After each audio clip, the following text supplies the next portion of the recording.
Tenang aja kan, korupsi sekian ratus miliar ndak apa-apa. Nanti kita umroh 2 kali. Sebelum korupsi kita umroh, setelah korupsi kita umroh. Dosa di antara 2 perbuatan ini dihapus. Oke, yaitu namanya trik. Dianggap Gusti Allah bodoh, ndak bisa ngitung. Ya, mutawasid kalau sudah bersih diisi dengan perbuatan-perbuatan yang baik. Ya, namanya tahalli. Isilah dengan sabar, isilah dengan qanaah, isilah dengan mahabbah cinta, isilah dengan muru'ah, isilah dengan uzlah dan seterusnya. Setelah batin bersih, dimulailah suluk. Ya, dari kata-kata salaka, menempuh jalan. Ayo sekarang menempuh jalan. Orang sering menyebutnya jalan sunyi karena nggak banyak orang tertarik lewat jalan ini. Jalan ini sepi.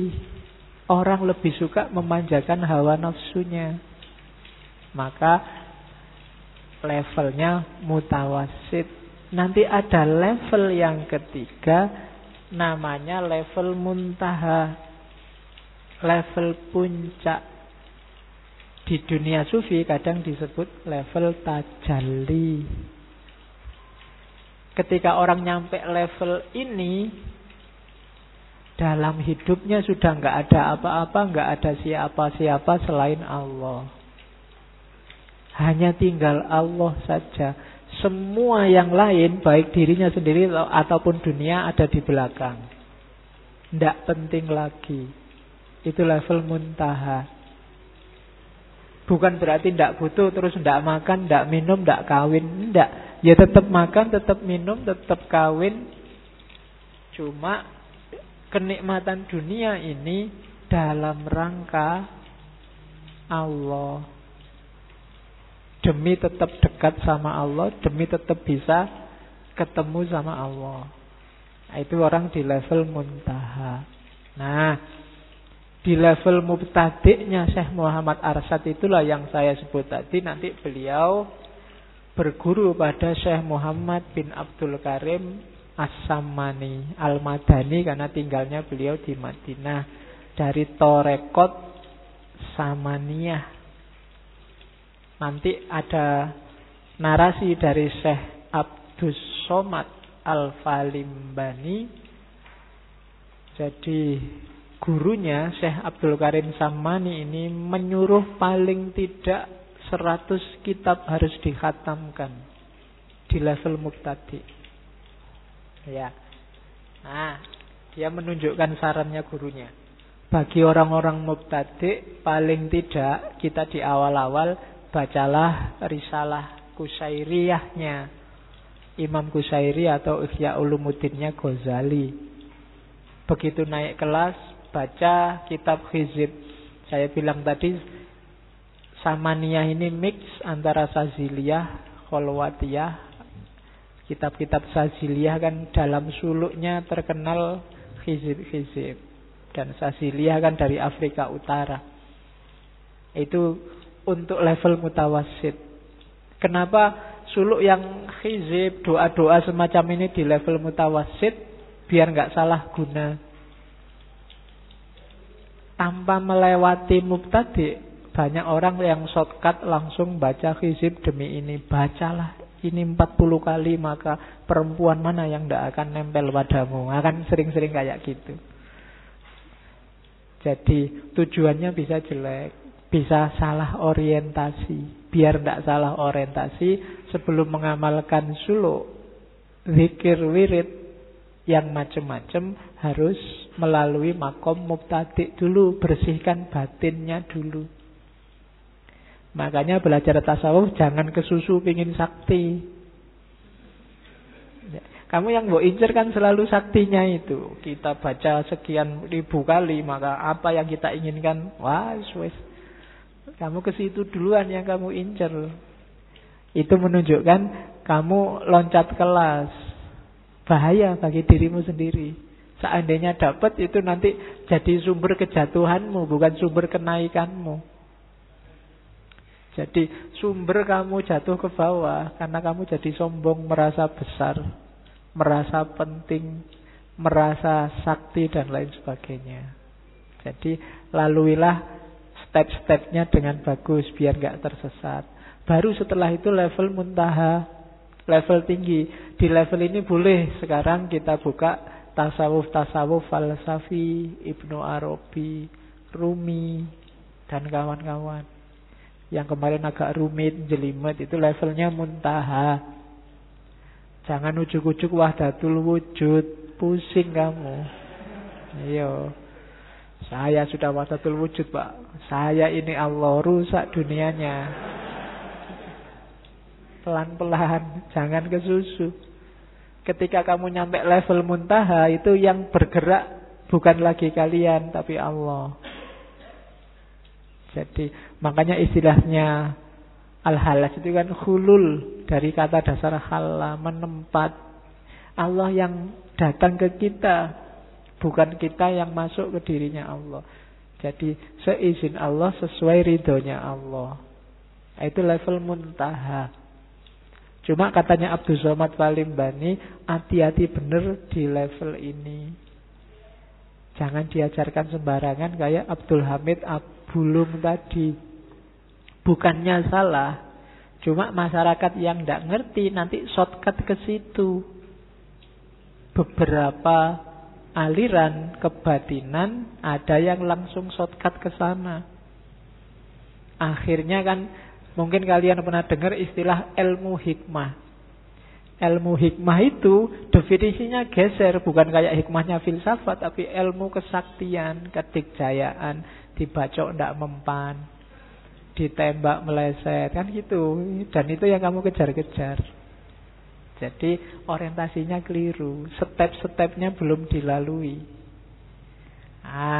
Jadi maka teori selanjutnya dari Syekh Muhammad Arsad, yuk belajar tasawuf, ya penting. Cuma level-levelnya diikuti. Jangan langsung loncat kelas, pingin sakti, pingin bisa jalan di atas air, pingin bisa terbang dan lain sebagainya.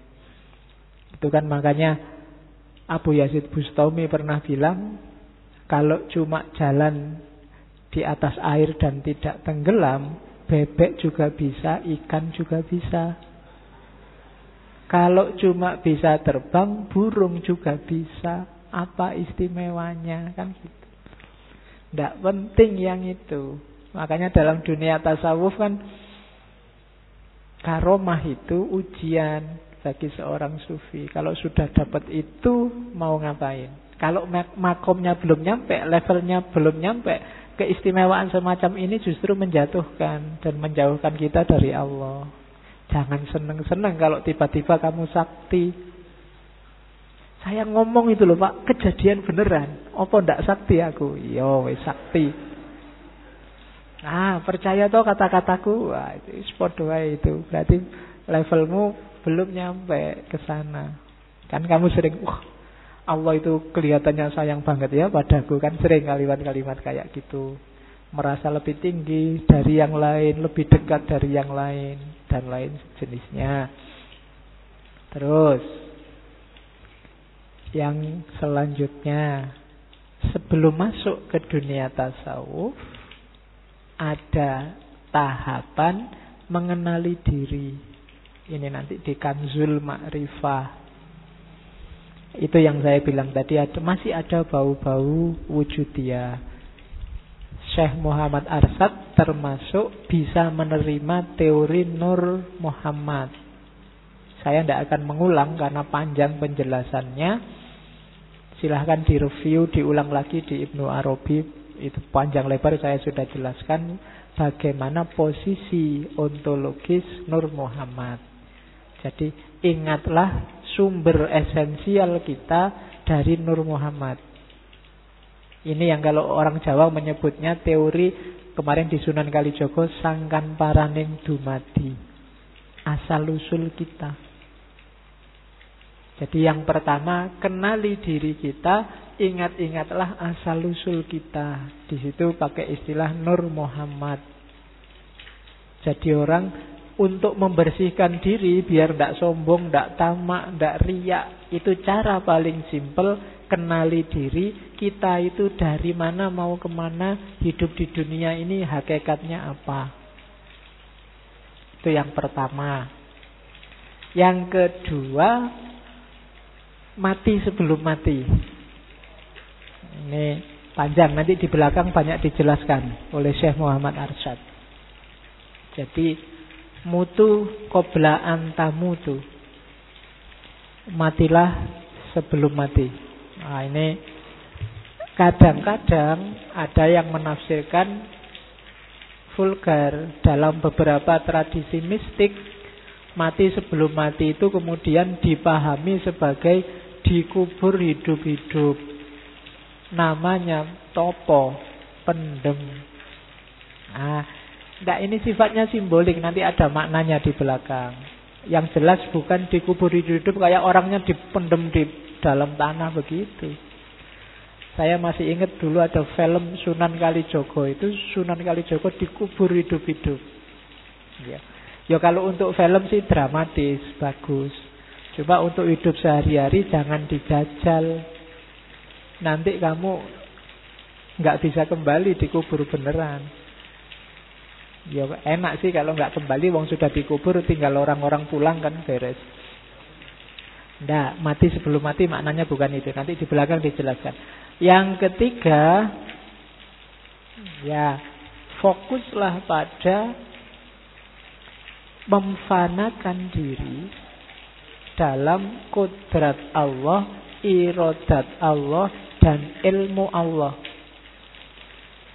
Kodrat Allah itu semua yang terjadi itu sudah kepastian dari Allah. Iradat Allah, segala yang kamu alami itu adalah keinginannya Allah, dan ilmu Allah sesuai pengetahuannya Allah.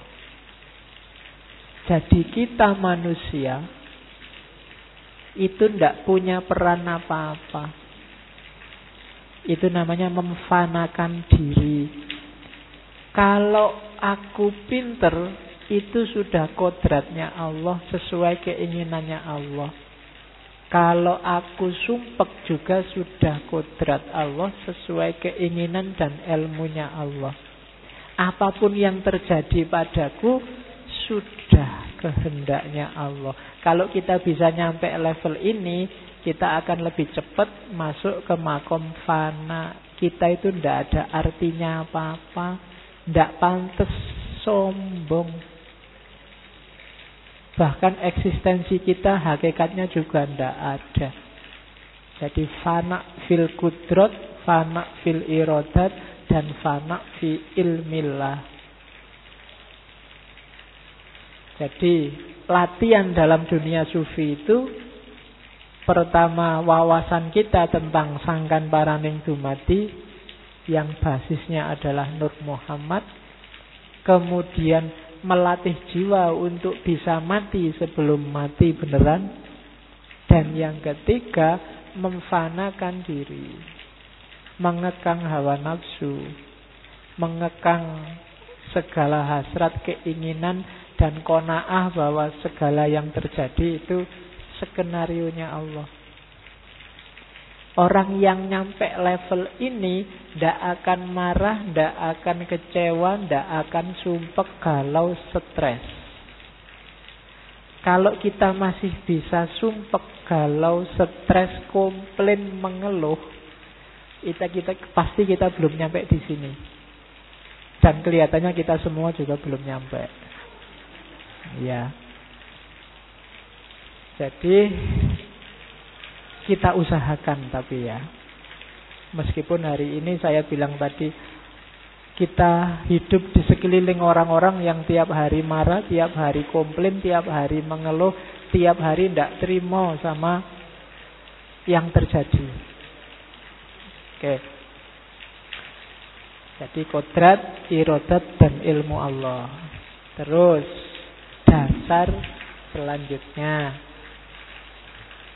Terus di dunia tasawuf, katanya Syekh Muhammad Arsyad, jangan lupa pagernya, biar tidak salah jalan. Markanya namanya apa? Tauhid.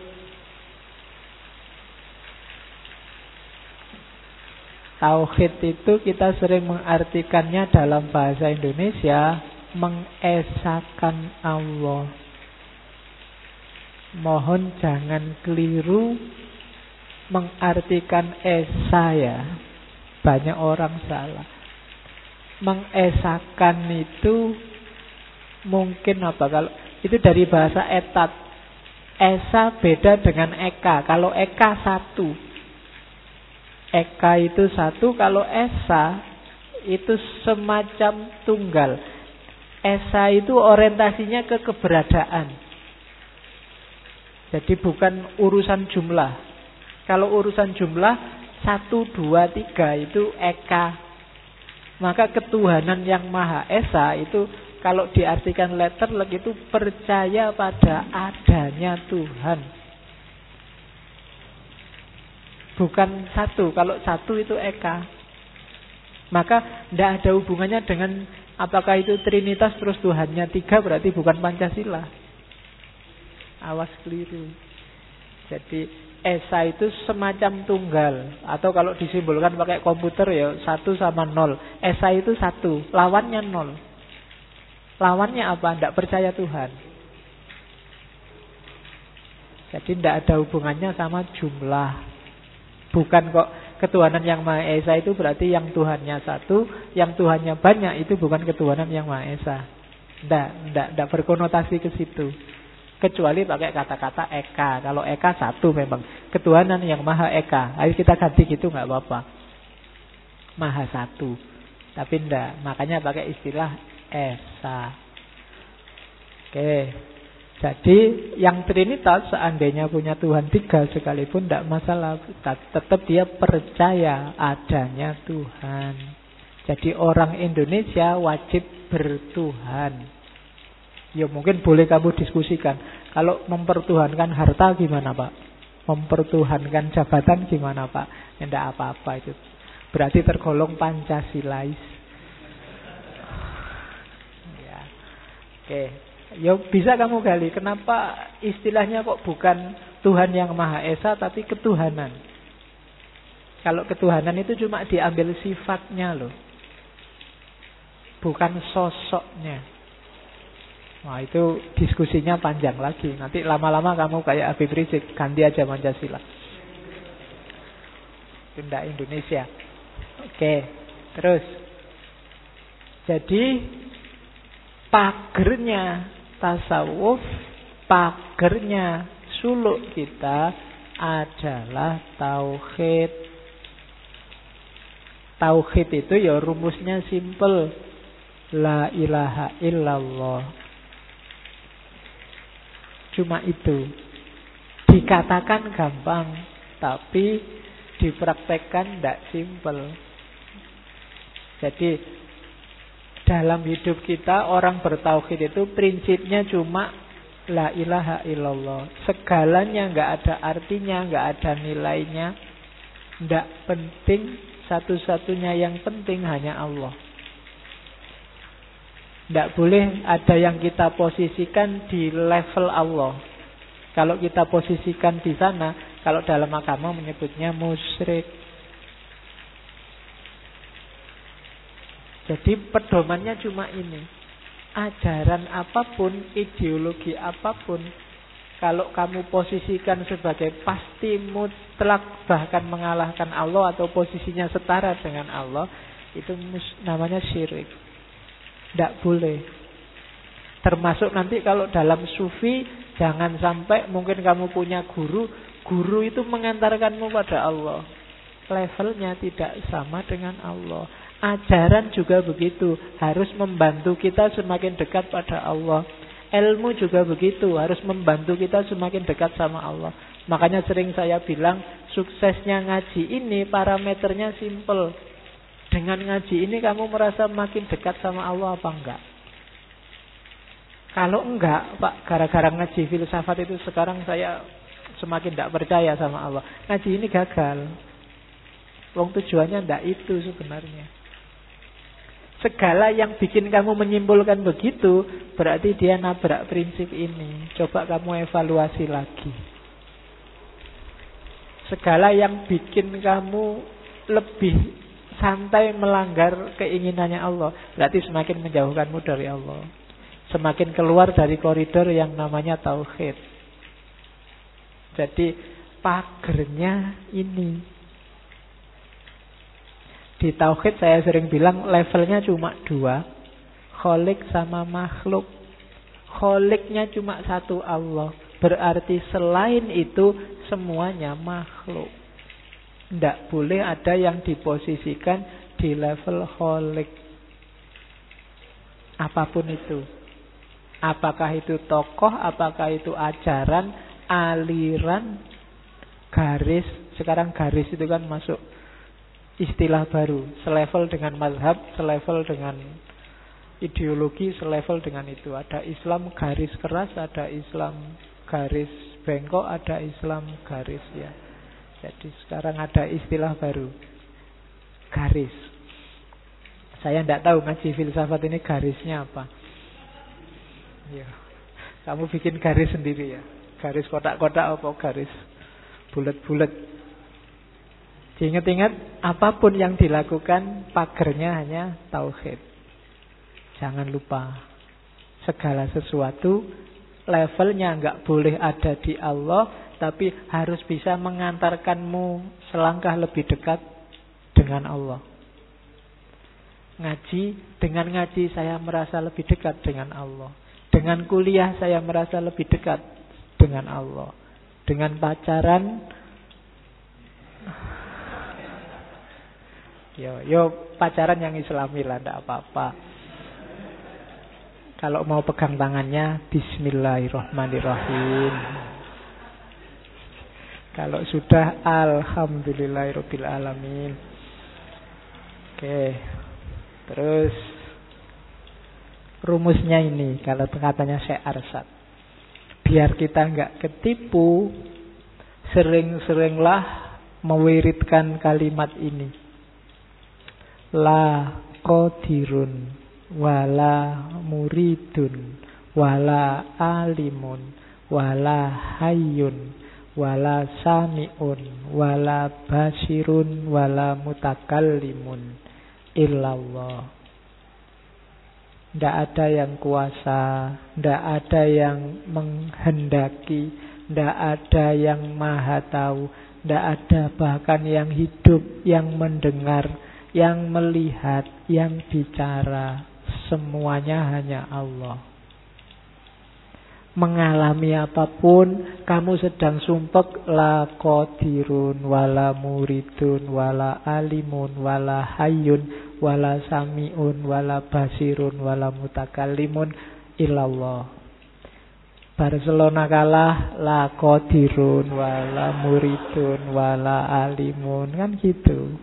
Apapun yang kamu temui gitu. IP-mu jeblok, kabeh bijine, la qadirun wala muridun wala alimun, dan seterusnya. Loh, hidupmu akan lebih tenang. Segalanya dari Allah dan akan kembali ke Allah. Tidak ada yang maha kuasa selain Allah. Tidak ada yang bisa mewujudkan keinginan selain keinginannya Allah. Tidak ada yang tahu, maha tahu selain Allah. Bahkan kehidupan ini miliknya Allah. Pendengaran ini miliknya Allah. Penglihatan dan kata-kata ini semua miliknya Allah. Illallah. Hidupmu tenteram. Ditolak pacarmu, la qadirun wala muridun, itu haknya Allah. Manusia bisa berencana, ya Tuhan yang menentukan, kan gitu. Lebih nyaman. Ya sekarang banyak dipelesetkan. Manusia berencana, saldo juga yang menentukan. Duitmu piro. Oke, terus. Jadi ini semacam mantranya. Ingat-ingatlah kalimat ini, syukur-syukur kamu hafal. Untuk lebih hidupmu tenang, tidak gampang panik, tidak gampang galau, sering-sering diucapkan. Berhadapan dengan fenomena hidup yang tidak jelas hari ini, ingat-ingatlah apapun yang terjadi, la qadirun wala muridun wala alimun wala hayyun wala sami'un wala basirun wala mutakallimun illallah. Allah saja yang penting. Yang lain hanya untuk Allah dan demi Allah dan karena Allah. Oke, terus